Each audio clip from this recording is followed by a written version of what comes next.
If you are aware at the moment of death, you shall be aware beyond death also. Start practicing with sleep. Sleep is nothing but temporary death. Every night you are presented with a tremendous possibility, the possibility of becoming aware of the dimension beyond death. You can try this experiment tonight. At the moment that you move from wakefulness to sleep, make an attempt to be aware. This practice can be done in bed. If you can be aware of the last moment when you make the transition from wakefulness to sleep, you will be aware throughout your sleep.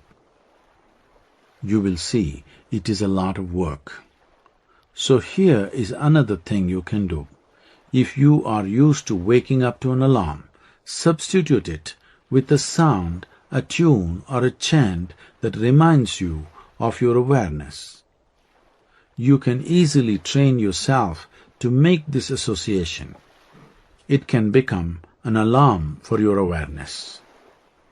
Of course, you cannot use an alarm to go to sleep, but the fact of the matter is that unless you completely disidentify from your body, it is not easy to move consciously from wakefulness to sleep. The first possible moment that you come awake, see if you can become consciously aware of something, your breath or your body, for instance. This will help you later when you want to go to bed. If you achieve waking with awareness and moving from wakefulness to sleep in awareness, you are deathless. This means that when it comes to shedding the body, you will do it in full awareness. Even getting close to that moment will change the way your body and mind function and will alter the quality of your life quite phenomenally.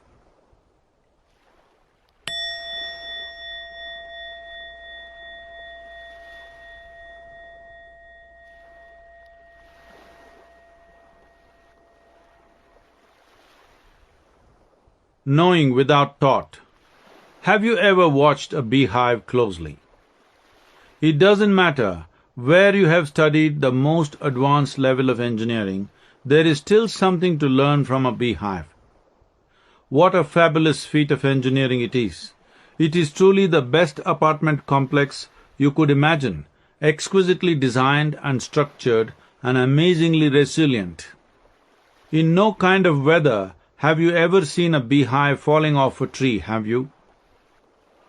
Although it is a magnificent piece of work, do the bees have engineering plans in their heads?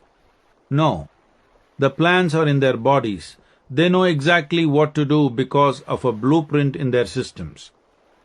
Spiritual knowledge or knowing is always transmitted like this, not by thought, not by word, but in the same way that bees transmit the understanding of how to build beehives across generations.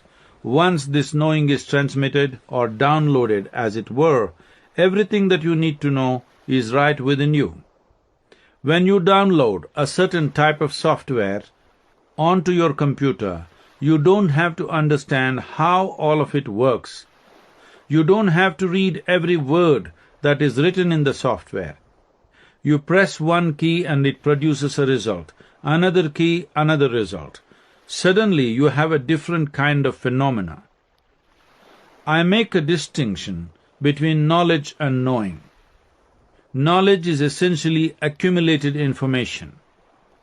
All information is only related to the physical nature of existence. Knowing, on the other hand, is a living intelligence. With or without you, it still is.